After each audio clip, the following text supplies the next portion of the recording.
Okay, I'm going to go over just a little bit of masking techniques that I've learned over the years and just my desire for as close to excellence as I can get.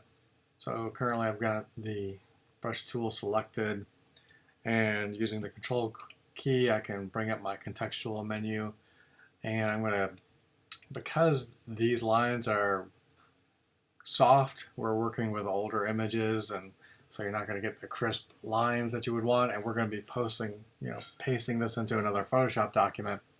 So, we don't need to worry about like hard lines. So I'm going to take this down to around 50%.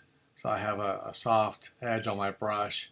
I'm going to zoom in a little bit, and I'm just going to come in and just go through here, and I'm going to use my shift key to make straight lines like this. And you can go ahead and for some areas like this, I'm going to use the bracket key to increase the size, decrease it a little bit. Using the quick keys helps a lot as far as making things go smoothly and quickly, because I know it can be a pain to go back to your brushes and change sizes. So I'm always interested in trying to be as productive as I possibly can, and using the space bar to quickly switch over to your hand tool so you can move the image around a little bit. And again, I'm just doing short little moves here, holding down the shift key and just going through like this. And then there are times where I will just kind of drag the cursor along, and it's okay to cut in to the line a little bit, because what I'm trying to avoid is having an outline. So let me just do this. I'll show you quickly.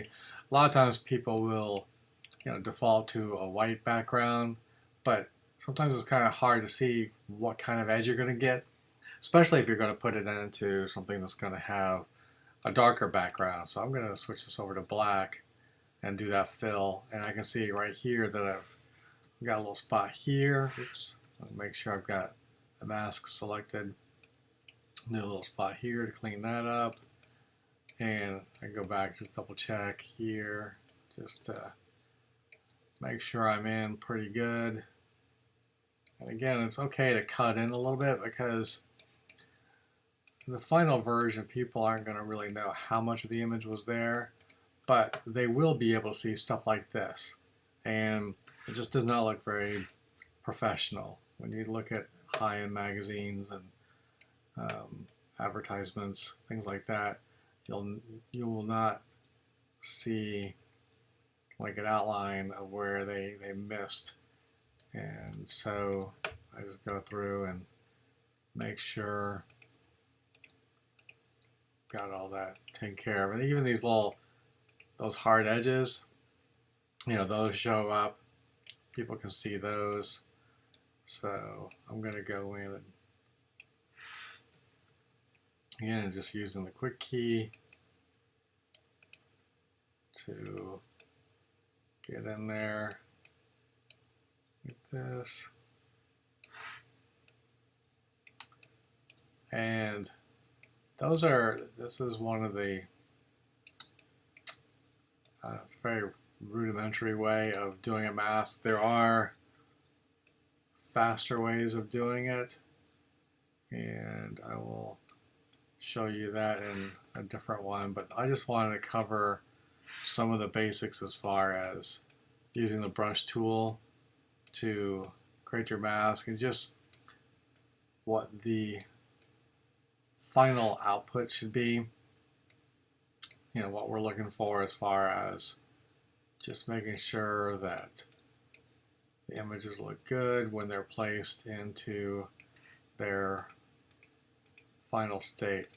So I'm just going to keep on going through this, and I will switch on over and pick this back up again once I'm ready to place it in the final document, so you can see the before an after version. All right. Okay, so I finished going over the outline real quick, and it looks pretty good. This is what it looked like before. You can see all these different areas where this is not very clean, and just clean them up. So what I'm going to do is, one thing you may notice is somehow there's no link between these two. So just be careful that if you don't have them linked, you end up with that kind of an issue.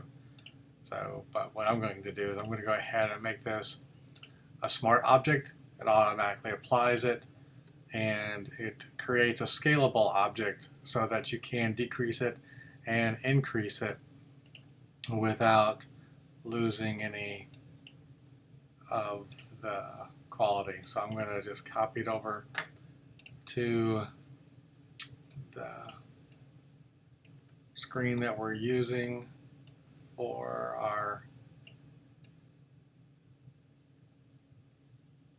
project, and you can probably tell I can't talk and work at the same time sometimes, but there we go. Now I'll just go ahead and work this text around it, but you can see that it's clean looking. I know I'm kind of thin right there, but with it being an illustration, there is some forgiveness in the continuity of the line thickness. So anyway, I just wanted to share that with you just to help improve your Photoshop skills and just try to make some clean looking graphics. All right, hope that helps, and talk to you soon. Thanks.